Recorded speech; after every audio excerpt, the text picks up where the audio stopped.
just play again, you know, like where you hear yourself laugh and you're just like fully present in the moment and not thinking about anything else, but like what you're doing and the people in front of you. Yeah. That to me is in real life at its best. Welcome to More Than Small Talk. We're Susie Eller, Jennifer Watson, and Holly Girth, writers and real life friends. We're inviting you to go deeper, become freer, and feel more connected. So imagine you have a cup of coffee, a mug of tea, or a green smoothie in your hand, and we're all hanging out in your favorite place together. Hey, More Than Small Talk friends. We hope you are out there enjoying your summer in real life. We also know that can be tricky to do at times. We live in a world full of screens and distractions and all kinds of things that can keep us from living in real life. So, Susie, you had brought this up as a topic, something that we all can certainly relate to. So will you take us a little deeper into this? I will. First of all, I'm going to say that Kara, our real life producer and real life friend, is joining us. Hey. We were sitting around as usual eating queso, and we were talking about real life. They have the IRL, in real life. This is something that I am experiencing, I'm encountering. It's not through the lens of a camera. It's not through the lens of social media. And honestly, a lot of that's being taken from us, or we're handing it over. I don't know. It's very cultural. So I want to ask a confession question. What's a recent in real life, IRL, moment that stood out to you? So this just happened last night. I've been dating this guy for a year, and he loves to cook, like loves it. And he was handing me like TikTok videos, and he was like, okay, do this recipe. And so I'm like watching it. It was just the simple act of cooking together and sitting at the dinner table with the littles around and just having that moment where I was doing something new and trying it, but like we were in it together. And it was just the most simple thing, but it's those in real life, face to face, those conversations where you're learning, you're trying, and you're just working together. And it was just one of those really. What was it? What did you cook? Well, so we did like garlic Parmesan chicken, and we did steak, and then I made homemade salad, not salad, but the dressing. Homemade salad. Yeah. I made some lettuce for the first time. Wow. Super hard to do. No, but salad dressing and all of that, so it was just this fun thing, I love that. Of just trying something new, but just,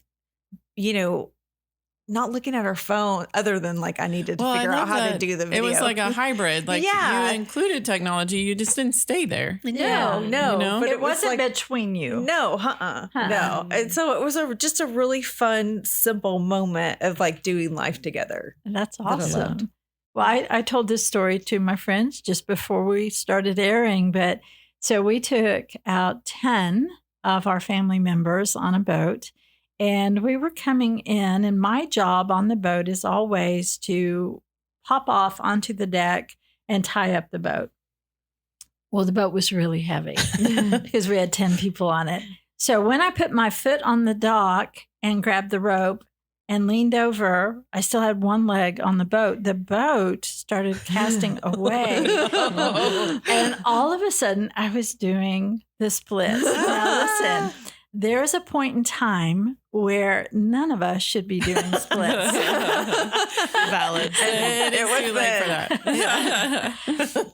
But what was hilarious is that as it was stretching out, my kids stood up in the boat and were like, Mom, are you okay? Wait, somebody, what are we going to do? And it just kept going further. And I was really doing a spectacular set of splits. And I reached over, grabbed a hold of the hook that held on, I would wrap the rope around, and I managed to just pull myself over onto the dock, and my kids cheered. It was hilarious. That's so fun. They're like, way to go, Mom. And I was like, yoga. You bet. But that was an in real life moment that was just hilarious. It could have gone 1,000 different ways, but it was just a fun moment that I think, because all of them said, man, I wish we had been videoing that. And I'm thinking, thank God you were. Yeah. No, thank you. Susie's going viral. Oh, that's super sweet. My parents came for a visit recently, and when people come to visit from out of town, you do the things that tourists do in your own town, which you don't normally do.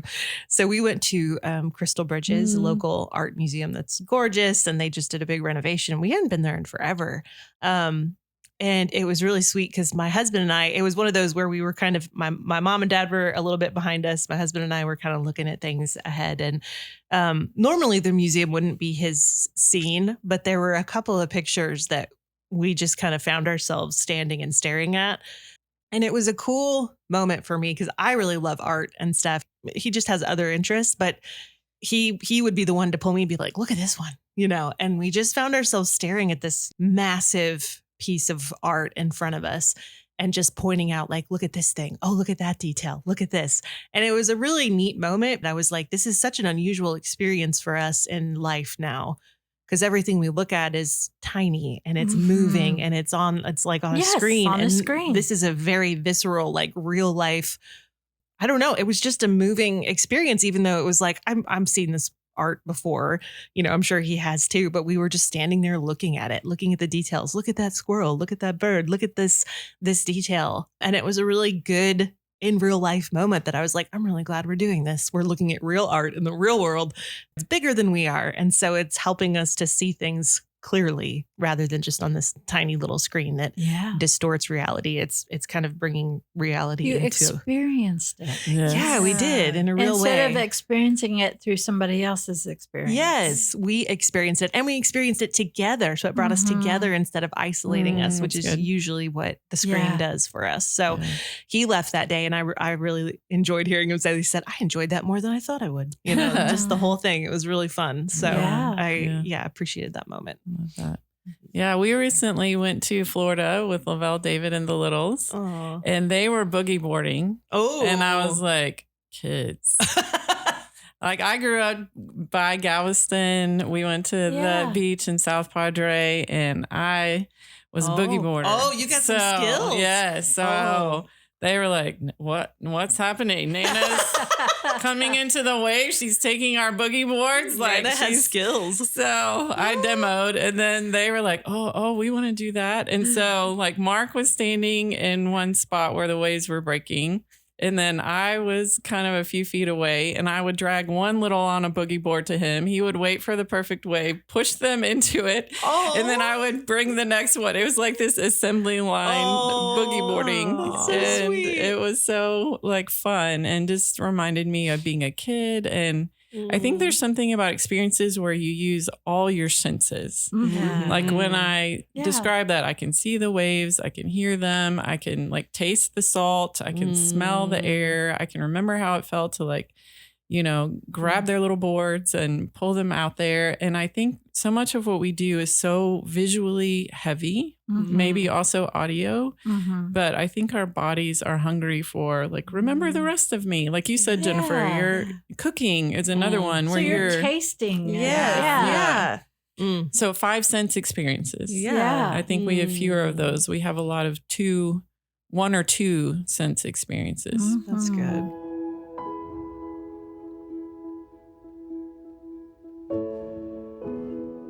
We hope you're enjoying this conversation, and it is possible because we partner with KLRC and we love them. They are also a great way to create experiences in your life through listening, and you can do that through klrc.com. They have another station called Real FM. They also have many things on their website that you can engage with. So we hope you'll go to klrc.com today, check it out, and add that to your real life too.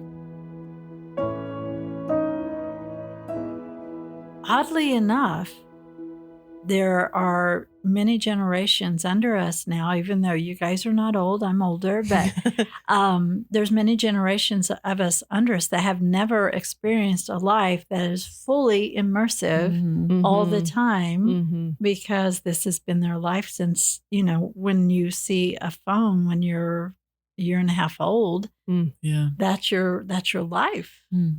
So how do we draw in, not just for ourselves, but those we love into in real life when that's the competition? Yeah.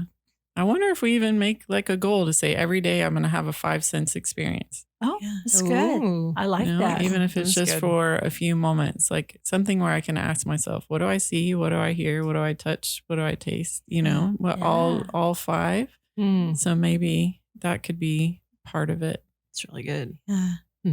I feel like I've been around a lot of 10 and 11-year-olds recently. And I think just like playing again, Yeah. you know, like creating art again, making messes again. Making things. And so I think Mm. for me, like that kind of thing that I'm wanting to do is like just play again, you know, like where you hear yourself laugh and you're just like fully present in the moment and not thinking about anything else, but like what you're doing and the people in front of you. Yeah. That to me is in real life at its best. Yeah. We need to make him drink from the hose. Yes.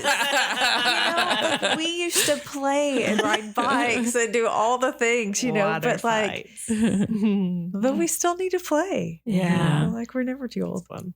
Richard and I play Trouble every morning. That is the coolest thing. and the listeners have heard that, and I love it. it stays out on our table. I one day would love to have like a craftsman make like Oh, a yeah. wooden version of it, Yeah. like kind of a heritage version. Because when the family comes over, it's always out on the table. Mm. It's immediate.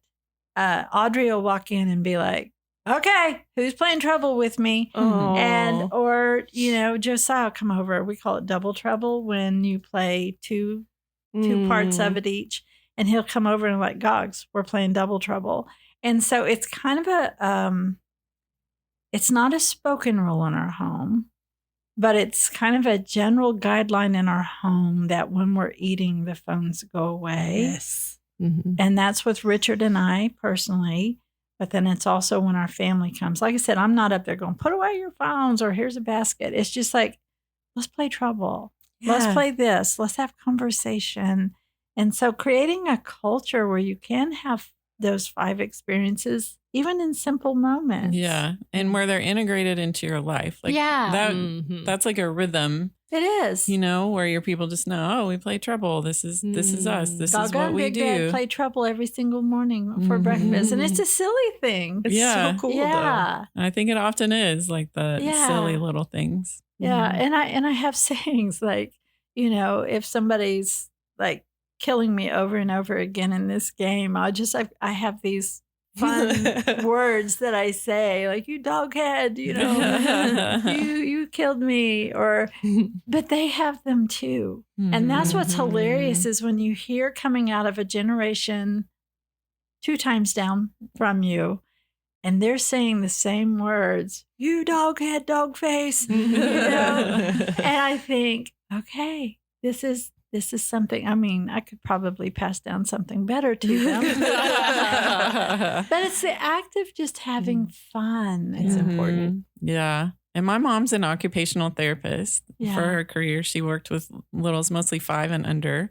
And she was serious about us playing. Like, Yes. you know, she'd be like, go outside and get dirty. You know, and I loved that. She would make Yeah. up her own bedtime stories for us. And one was called Dainty Doodlebug. And Dainty Aw. Doodlebug was so prissy that she refused to roll up. And then one day a bird came and she had to, and then she realized she loved it and played with her fellow Doodlebug friends. But Aw, that's like so that was the message I got was like, go out and play in the Oh. dirt. Aw. And we did. And I have so many good memories because of that. You know, Yeah. our house was the one where everyone came to have like the shaving cream fights and throw water balloons and Yeah. play in the fort in the back and Yeah. So build fun. stuff with Play-Doh. And yes, I have so many sensory memories from my childhood. And I Mm. think that's a gift too. Just the permission to giving our people the permission to be messy sometimes. Uh-huh. and Mm. playful And playing. and experience things, to really experience them, and in all the messiness of it. So yeah, I think that's a great idea. I think one day that when I go to heaven, years and years and years from now, but I imagine that when we have a memorial service, there's going to be a Trouble game. sitting up Yeah. there because it's so representative in our home of playing with each other. I love that. And my Yes. daughter makes a summer bucket list every year with her kids. Oh, so I that's so think that would be fun. another thing. Well, I and the love that. reason she did is because she didn't have it growing up. And now Yes. she's doing it with her kids, not just for them, but for herself Yeah. too. Yeah. That's so fun. So in real life. So in your real life today, just consider a way, because I love this, Holly. How can I fully have a 5 sense experience? And it doesn't have to be big, right? Yeah. Small is great. Yeah. Mm. Ice cream. I'm always up for ice cream. Mhm. Queso. Yeah, queso. Yes. Stepping outside in your bare feet, feeling the Mhm. grass under your feet. Yeah. You know, laughter, Mm. laughing with each other. Mhm. So the in real life can be really, really sweet. But I think in this culture, in this time, it's going to have to also be intentional. And that's it for today's episode. Thanks for going deeper, becoming freer, and connecting with us. More Than Small Talk is a part of the KLRC Podcast Network and is produced by Kara Culver. Show notes and resources are available on the More Than Small Talk page on klrc.com. You can also join us in our Facebook group. Subscribe to More Than Small Talk on your favorite app so you won't ever miss an episode.